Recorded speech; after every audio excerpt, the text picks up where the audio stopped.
Good evening, I'm Ces Orenia Drilon. I'm Pauline Verzosa. And I'm Sean Yao. The big stories tonight. The Department of Foreign Affairs confirms the arrest and detention of 3 Filipinos in China on charges of suspected espionage. The Chinese allege that the 3 Filipinos have been spying on their country's military deployments. A congressional candidate in Pasig City is facing huge backlash after making lewd jokes against women and single mothers in a campaign rally. The candidate has since apologized, but the COMELEC says it may still pursue a disqualification case against him. Speaking of the elections, another petition has been filed before the Supreme Court this week, seeking to put an end to political dynasties. We will be speaking to one of the petitioners, former Supreme Court Associate Justice Antonio Carpio, about these petitions' chances later on. We have to be very careful about what's happening. Alam nyo naman po, hindi naman ito yung unang time na meron tayong ganitong issue with China. And they have their own version of events in everything that happens. Philippine authorities are investigating the arrest of 3 Filipinos in China that have been accused as spies by the Chinese government. The National Security Council approached the issue with caution because they say it just might be one of China's propaganda activities. But China insists it had adequate reason, even alluding to cases of Chinese similarly being arrested in the Philippines for alleged espionage. Camille Samonte has tonight's big story. China Daily reported 3 Filipinos in China got arrested for alleged espionage activities. One is allegedly a long-term resident and found repeatedly loitering near military facilities. Eventually, investigators alleged that he acted under the remote direction of an operative for the Philippine Intelligence Service. The article also named 2 other Filipinos who work under said intelligence operative to collect sensitive information. The report also quoted Chinese authorities saying the Philippine Intelligence Agency recruited and trained Filipino nationals living in China to gather information on the country's military deployments. They were allegedly promised rewards and even a monthly salary. China Foreign Ministry spokesperson Guo Yakun says they will definitely focus on this case, but will also ensure that the rights of all those involved would be observed. Go even alluded to the so-called concocted Chinese spy cases in the Philippines that created stigma and politicization, and urged Philippine authorities to stop the shadow chasing and false accusations. The Department of Foreign Affairs has already confirmed the arrests and assured the embassy will provide them legal support. They say they have also reached out to the Chinese government to ensure due process is followed. Protecting the rights and the interests of the said Filipinos remains the prime priority for the Philippine government. The Philippine Consulate General in Guangzhou is providing all necessary assistance, including appropriate legal support for the said Filipinos. The department has conveyed to the Chinese government to ensure that these allegations are tried with due process and with full respect to the rights of the said Filipinos in accordance with domestic law and the Philippines-China Consular Agreement. The National Intelligence Coordinating Agency declined to comment for now. For its part, the National Security Council said it is handling the report with caution and is currently in the process of investigating the basis of the arrest. We have to be very careful about what's happening. Alam nyo naman po, hindi naman ito yung unang time na meron tayong ganitong issue with China. And they have their own version of events, right? Yes. In everything that happens in Baho de Masinloc, and especially in Ayungin Shoal, there's always this element of propaganda to show to the world an image, no? And signals to the rest of the world from Beijing. So we're taking this very delicately. Recall that prior to this, successive arrests have been made on Chinese nationals said to be caught doing espionage activities in the Philippines. At least 5 were held for wandering around military bases and government officials with communication and data gathering equipment and vehicles. Some Chinese have also been held after taking photos of Philippine Coast Guard ships in Palawan. For News 5, Camille Samonte, we are One News. Okay, let's go on over to The Hague, where drug war victims have started organizing themselves for the confirmation trials against former President Rodrigo Duterte come September. We have our Mon Gualvez reporting to us live from The Hague. Hi, Mon. What update can you give us from over there? Sean, in response to the International Criminal Court Chamber's order, the registry has submitted its observations on the participation of victims on the crimes against humanity case against former President Rodrigo Duterte. The report included its recommendations on how participants of the trial should be chosen. Many victims and families affected by the Duterte administration's war on drugs have already expressed intent to cooperate in the International Criminal Court trial. In fact, some of them are already here in The Hague, Netherlands. Gusto po na mag-participate ng mga biktima ng war on drugs. At kung kakailanganin po, pwede po sila at gusto po nilang mag-testify. In the registry's proposed application process for the victims, it recommended the typical A, B, C groupings for ICC trials. Group A will have those who were clear victims and are automatically qualified to participate in the trial. Group B are those who do not qualify, while Group C would be those that need more assessment. The purpose is just to organize the framework on how are we going to kind of prepare for the victims to be able to present their applications to the judges in order to seek the possibility of to participate. The Victims Participation and Registration Section, or VPRS, reveals these recommendations have been developed out of consultations with victims themselves within the span of 3 years. First was in 2021 via more than 200 representation forms of more than 1,000 families and individuals. Then in 2022, where 8 represented around 300 victims. And in 2023, where there are 5 victim representations. Application forms with all the required pertinent information were provided, and prosecution had to ensure these were accurately filled out. That's especially because per ICC regulations, prosecution specifies who to present to court investigations. Participants can either be victims or witnesses, or both. In fact, in ICC practice, it's actually uncommon for victims to serve as witnesses. And ICC allows legal representation for them, as well as ensures there is ample security for anyone who intends to participate.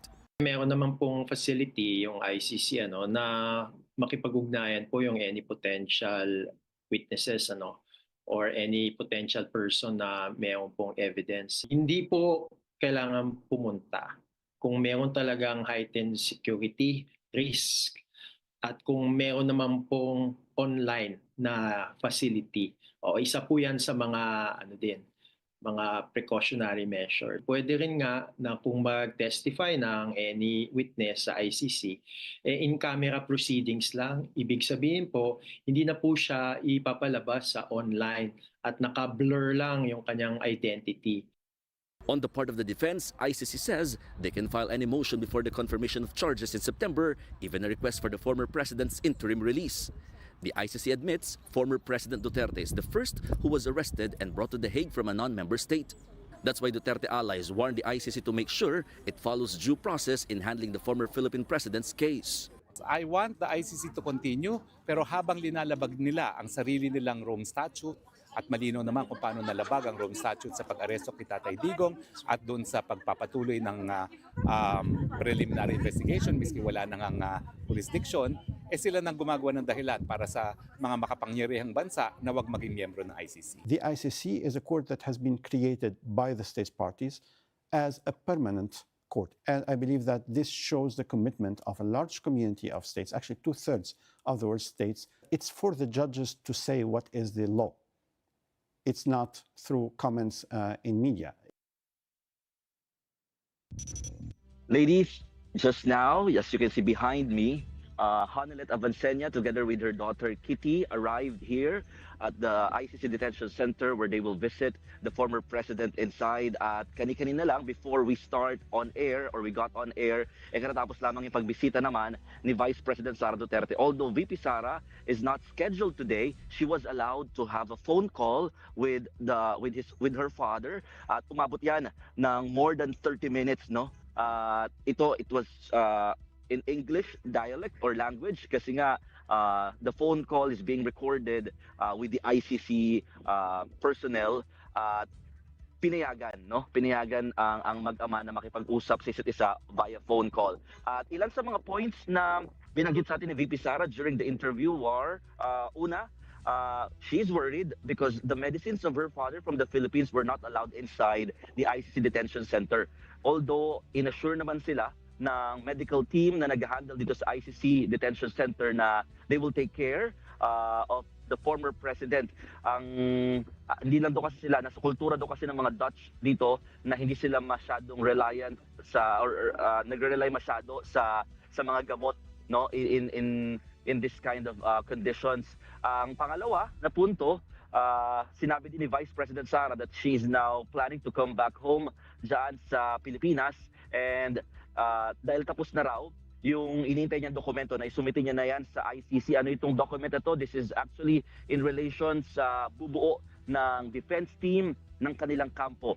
So she did not give us any other updates with regard to who is the final attorney or lawyer that will be part of their legal team. Pero ilalabas yan possibly today or by Monday through their lead legal counsel, Attorney Nicholas Kaufman. Ang sinasabi din niya, she actually clarified that all of their, yung mga ginagastos nila dito, sarili daw nilang bulsa galing, no? She is not using any other money, especially of the governments. And she also said na hindi sila tatanggap ng anumang donasyon mula sa iba't ibang tao para lamang sa kanilang mga ginagastos dito nga sa pagpunta sa The Hague, as they accompany their father while here in the Netherlands, habang hinaharap nga itong case sa ICC. At isa pa, talagang magkakaroon na nga daw sila ng relyebuhan, no? They will take turns.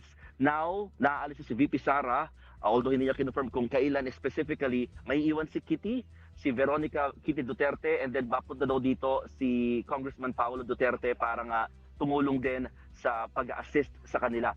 At isa pa sa mga nabanggit dito ni VP Sara is yung hindi daw siya umaasa ng justice sa ginagawang investigation ng Philippine government in terms or with regard to her father's arrest dito nga sa ICC sa The Hague, Netherlands. Ladies. Okay, maraming salamat sa iyong update. That was Mon Gualvez of News 5 reporting to us live from The Hague in the Netherlands. A Pasig congressional candidate is in hot water over a lewd joke he made in a campaign sortie. Minsan sa isang taon, ang mga solo parent na babae na nireregla pa, malinaw, nireregla pa, at nalulungkot, minsan sa isang taon, pwedeng sumiping ho sa akin.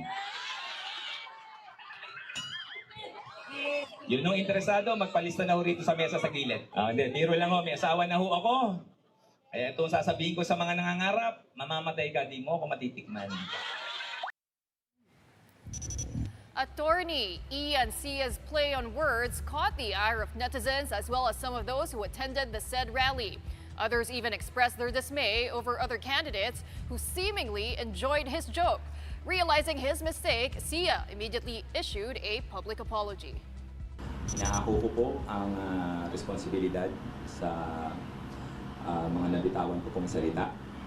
I'm sorry po na lumabis po ang aking salita at mali po ang napili kong biro para po magpatawa sa isang political focus.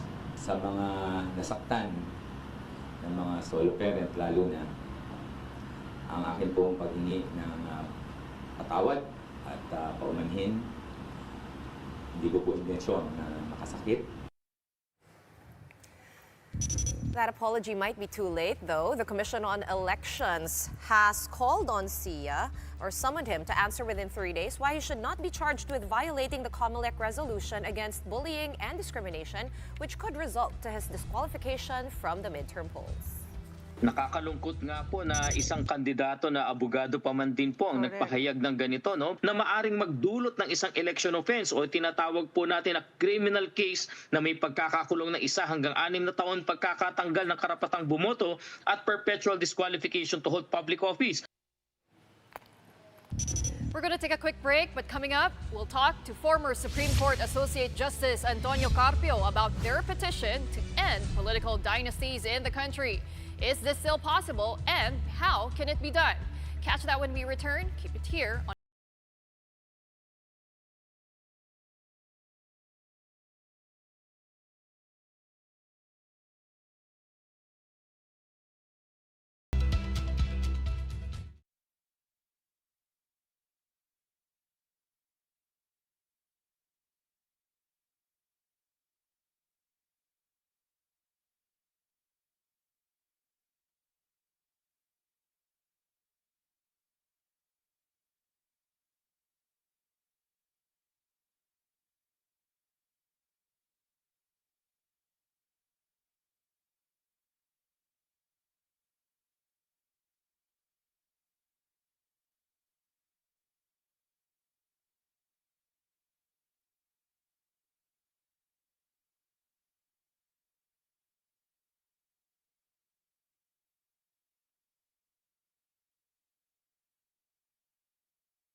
You're watching The Big Story here on One News. We're revisiting one of the week's top stories. That is another move to compel Congress to finally pass a law against political dynasties.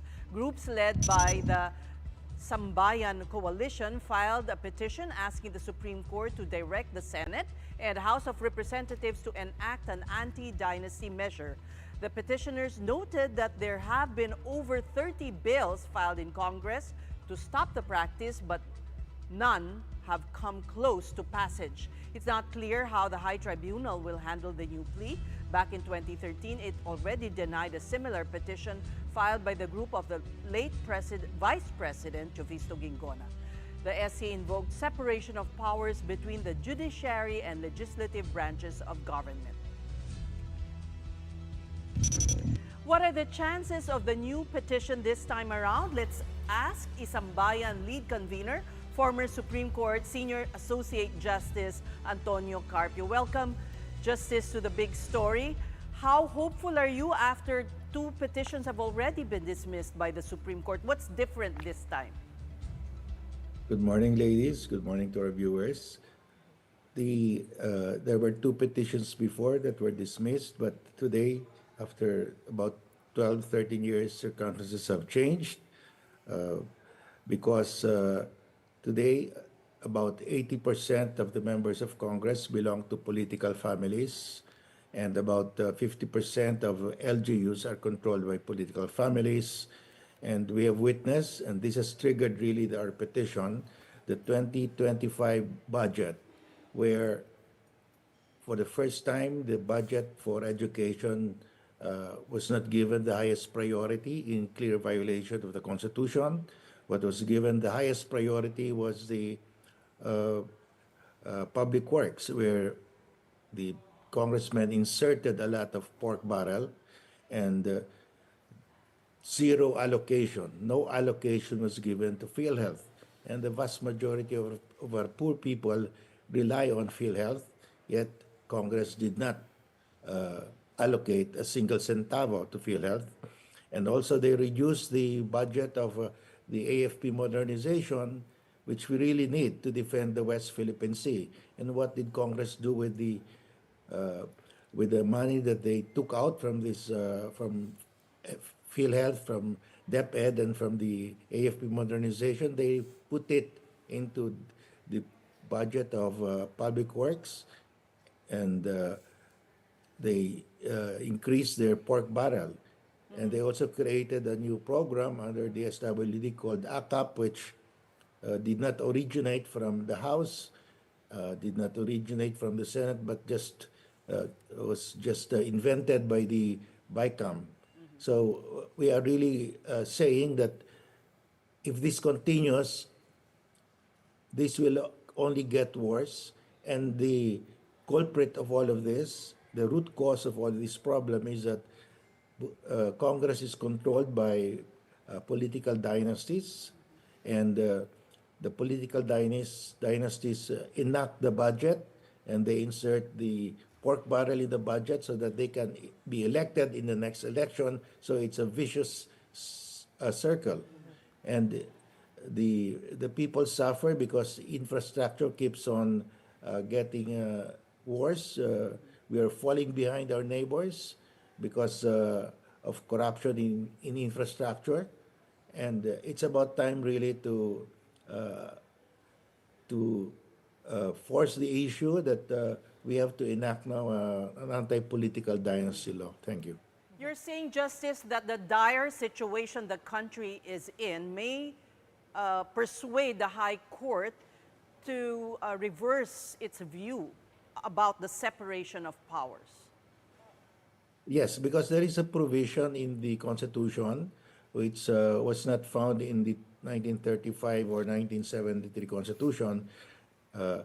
The framers strengthened the Supreme Court by giving it what we call the extraordinary certiorari power to correct any grave abuse of discretion by any branch of the government or any agency of the government. Branch of the government refers to the executive department and to the legislative department. So actually, the Supreme Court has the power to correct any grave abuse of discretion. This is an exception to the separation of powers. Precisely because of our experience in martial law, where the executive became abusive in terms of accumulating, acquiring, or usurping the powers of Congress. The executive became Congress. The executive passed down promulgated decrees, which are laws. So the executive absorbed the powers of Congress. And so the framers of the Constitution gave the Supreme Court this extraordinary certiorari power to correct any grave abuse of discretion by the legislature or the executive. And we are invoking this power of the special power of the Supreme Court. That's what was interesting. In your petition, you did mention that their inaction is actually already, against the Constitution.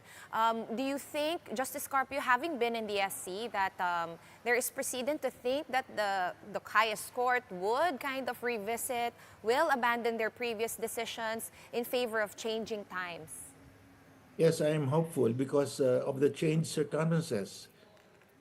Before, when the Supreme Court issued its decisions in those two cases, it was not yet very apparent that there was grave abuse of discretion. But today, the grave abuse of discretion is so clear, so patent, so apparent that there is reasonable ground. There is solid ground for the Supreme Court to use its extraordinary certiorari power. But for example, it does get through and the Supreme Court does mandate Congress to legislate this.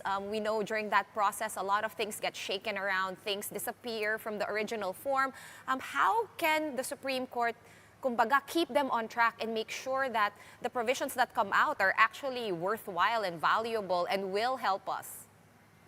Well, if the Congress will enact an anti-dynasty law that is not acceptable to the people, then the people can mount a people's initiative to amend that law, and that is that will be the remedy. The remedy will be the hands of the people, in the hands of the people, through a people's initiative.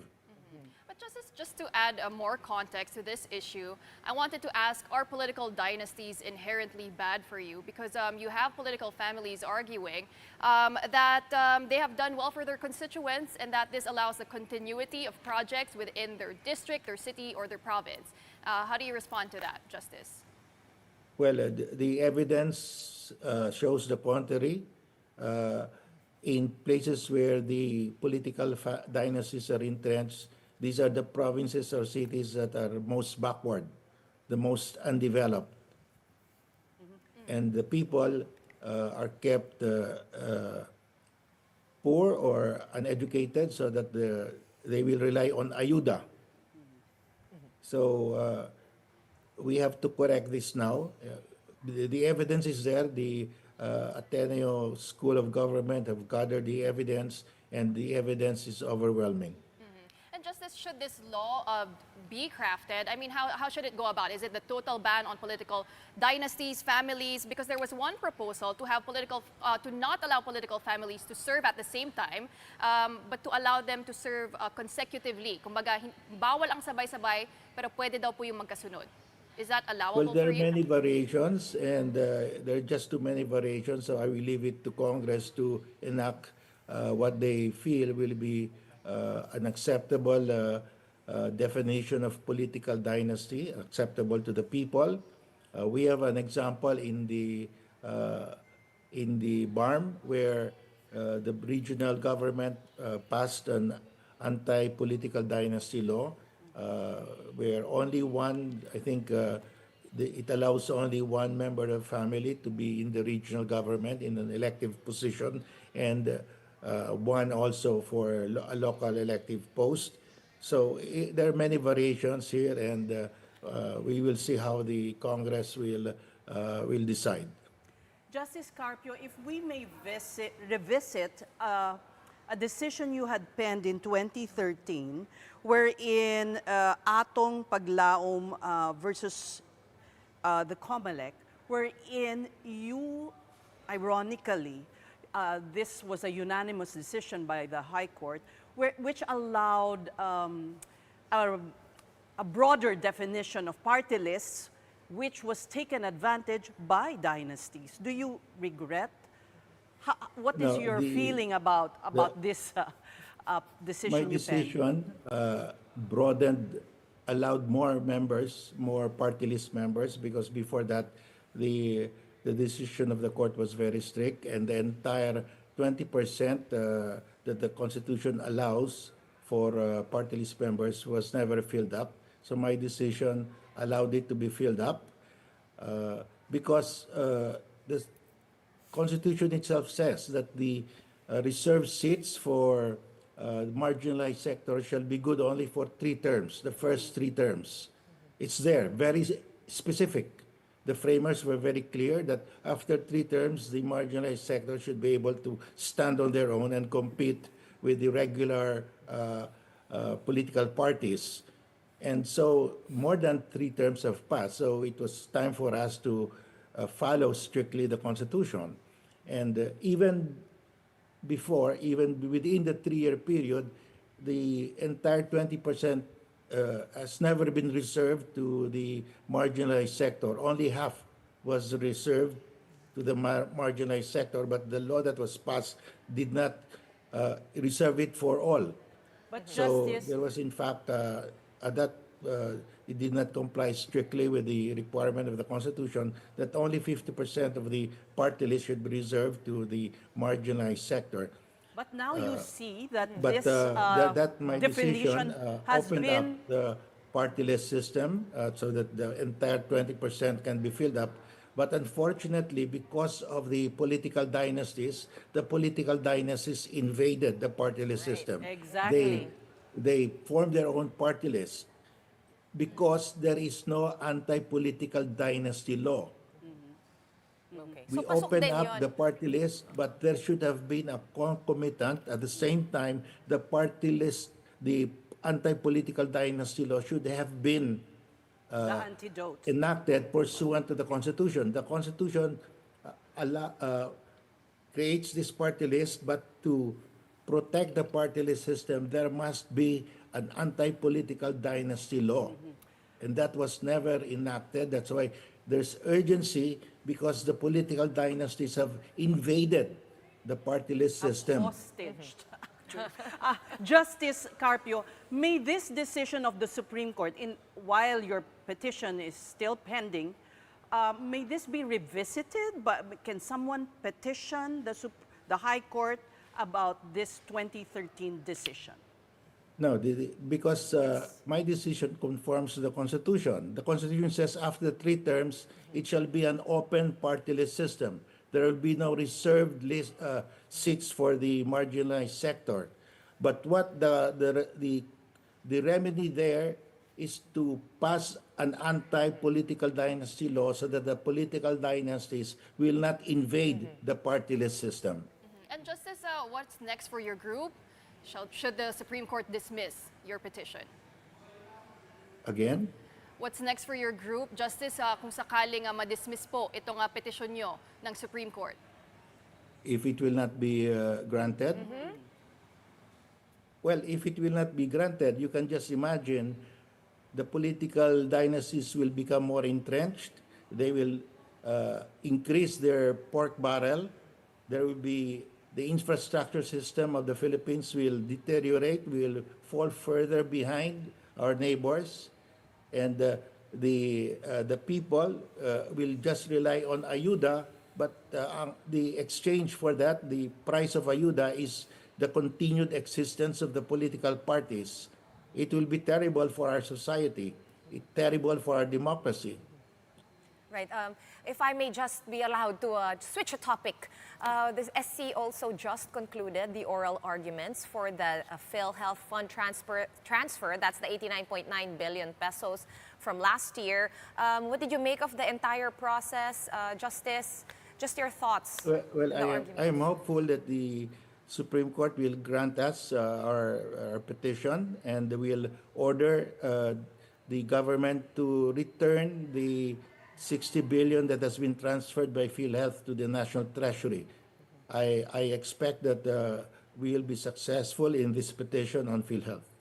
Okay, so it could be possible, right? The Supreme Court could order the return of the 60 billion that has been transferred, or they could also not.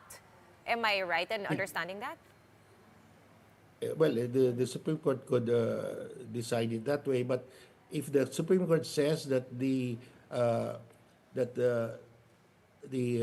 transfer was unconstitutional, then it follows that the funds should be returned.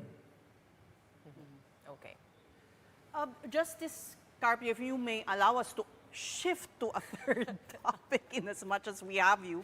Well, there are some sectors of the Philippines who are saying that the disclosure by our chief of staff of an impending invasion of Taiwan was alarmist. What is your own view? Can you repeat that again? Our chief of staff had given a speech before the Northern Luzon Command disclosing that the troops have to prepare for what he sees as an impending invasion of Taiwan by China. How would you assess the situation? Well, that is a routine matter because China has announced that it plans to invade Taiwan, reunify Taiwan with the mainland by 2027. So that is a public knowledge, and we have to prepare for that. Why? Because any invasion of Taiwan by China would mean that China will seize the Basi Channel.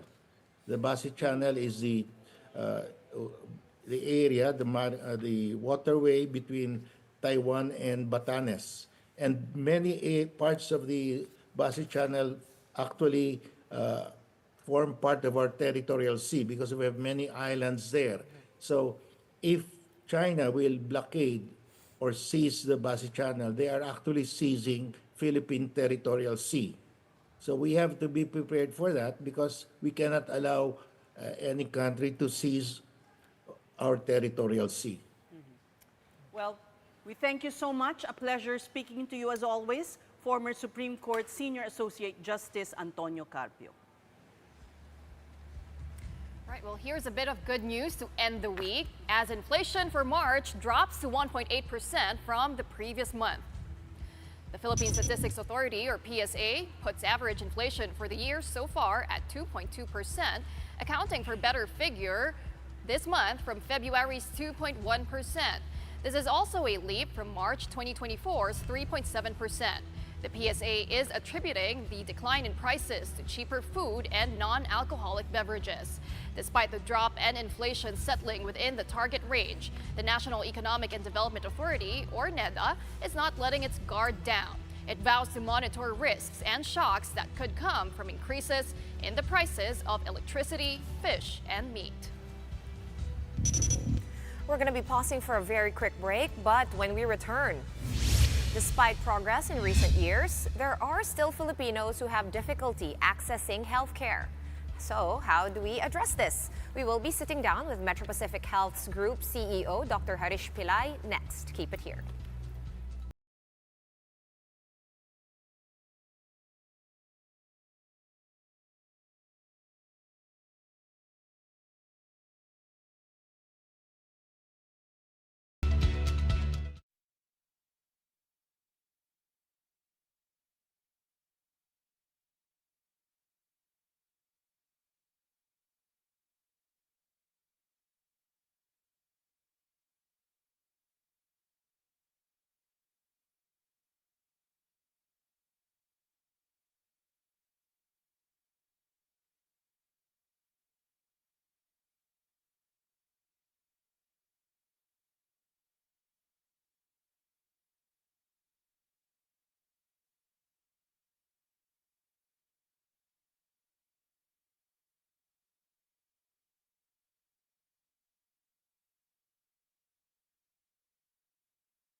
to health. Metro Pacific Health is the largest private hospital network in the country with 27 hospitals nationwide, including Makati Medical Center and Cardinal Santos Medical Center. This year, they plan to expand and acquire more hospitals, strengthening their commitment to deliver quality healthcare services to more Filipinos. And to delve deeper into this, we have Dr. Harish Pillay, the Group Executive Officer of Metro Pacific Health. He brings 26 years of experience in hospital management across Asia, the Middle East, and North America regions. Welcome to The Big Story, Dr. Harish. Thank you. Thank you for having me. Good evening. Well, a hot issue we just were discussing with the former Associate Justice of the Supreme Court was the PhilHealth funds and how our countrymen have to spend out of pocket when they fall ill because of deficiencies in the state, in the way the state has administered its universal health. So how is MPH going to help fill the void? Well, we are truly inspired by our chairman's vision. MVP, as we fondly call him, he's a very proud Filipino, and he has given us the mandate that through this entity, Metro Pacific Health, we have to improve accessibility to all Filipinos throughout the country, improve affordability, and ensure a minimum quality of care. So that's really the core essence of our strategy in whatever we do. And yes, private sector, not just Metro Pacific Health, but I guess all private practitioners and providers in the country, we are partners to the tremendous work being done by the public sector. So we are shoulder by shoulder with the public sector colleagues to ensure that there is some degree of equity for healthcare provision in the country. Dr. Harish, I was curious about your expansion plans. We've been familiar, of course, with MPH's acquisitions of some of the top hospitals around the country for a while now. But next year, I heard you plan to expand and acquire more. I, of course, am curious to know whether these will be, again, top-tier hospitals, or are we looking at something a little bit more different, something a little bit more universal, I suppose, is the word I'm looking for. So if you look right now with 27 hospitals already in the country, we have a nice position in various important geographies, whether it's National Capital Region, where some of the best known brands, or as the regulator, the Department of Health calls it, the level 3 hospitals. We have a sizable representation in our portfolio. And if you go to Vismin area, we have presence in areas like Bacolod, Bohol. We have already 6 units across Mindanao. So the way we are looking at the country is that because of the massive investments in infrastructure, we see that there is a decentralized approach towards urbanization. More urban clusters are coming up, and usually when you have young families migrating to these urban clusters, the big demand is for social services, education and healthcare. We usually look at clusters where you have a rich pool of human resources, mainly doctors and nurses, for example. Is there space for expansion if it's a brownfield project? And that's how typically we take an acquisition decision. But yes, we remain confident that by Christmas this year, the family would be bigger. And Dr. Harish, apart from your expansion plans, tell us about some of the key advancements that you're planning to implement to improve patient care in terms of facilities and technology. So this again, I have to go back to our chairman's mandate, right? He often tells us that why are Filipinos, especially those who can afford, why are they traveling to Singapore for healthcare, especially in our region? Philippines is blessed with a rich plethora of human resources. Like because of the curriculum design of training of doctors and nurses, you're really world class. When you look at from a global perspective, the Filipino nurse is a brand ambassador of the country. And most of the doctors, the skill sets they possess are truly unbeatable. So what we are trying to do from the private sector perspective is to create an ecosystem where complex services, which is really the need of the country, can be made more affordable and accessible through our network. So some examples is the one of the largest hospitals in the network, Makati Medical Center, they have really gone about really pushing ahead with minimal access and robotic surgery program. So they have already installed the state-of-the-art Da Vinci robotic system, which is already showing tremendous impact on patient care services, for example, in specialties such as urology, gynecology. So a lot of work is being done. On the other end, if you go to the south, Asian Hospital will be the first in the country to install a cyber knife, which is a cutting-edge technology where oncology, radiotherapy is concerned. If you look at an institution like Cardinal Santos, they have something unique called an O-arm, which facilitates spinal surgery in a very safe, environment. So we look at the needs of our local communities and the clinical mix in each of our hospitals when we make these decisions. So this is one aspect which is expected of a hospital to be always at the cutting edge where medical technology is concerned. But some interesting thing when you look at network-wide is to enable patients wherever they are to be part of a collective ecosystem. So this is an ambitious project which we have embarked, what we call as the digital transformation of the entire network, is to connect the dots and to give a unique patient ID. So wherever you are in the country, if you have a Metro Pacific network hospital available, you should be able to access that without carrying your paper files in a physical form, because it's all easily accessible through digital. So that's an exciting transformation project which we are embarking right now. Dr. Harish, in line with the digital transformation that you're about to undertake or in the process of, I just wanted to check in because after COVID or during COVID, telemedicine became a huge thing, and I know the Metro Pacific Health Group also invested big into that, remote patient care, telemetry. Is that still being pursued? Is that still a thing? And is it really actually helping to bridge all these gaps in terms of accessibility? So, many times, our chairman MVP is a true visionary, especially he's much ahead of the rest of us where his passion for the digital ecosystem is all about. He's been talking about AI, I guess, for the past 5-6 years. So MWell, which is a critical component of the Metro Pacific, the greater Metro Pacific environment, is basically the app technology to connect the consumer, in this case the patient, with the provider who could be a clinician or let's say a hospital setup. So yes, there is a big focus in investing in more digital technologies to connect the dots and to, like I said, the whole approach is improving accessibility. So we call this the brick and click model of healthcare, where your traditional infrastructure, which is brick and mortar, and technology, which is the click, it all interfaces seamlessly. I like that. But Dr. Harish, a crisis is being faced by the country in terms of losing our health professionals to hospitals abroad. How do you intend to keep them here? What opportunities are there for growth in this ecosystem that you have?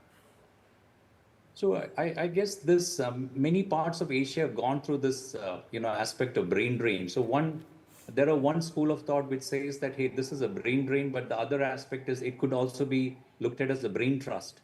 The greatest gift for Philippines is its people, the human capital, which is so rich and diverse in this country, and your OFWs.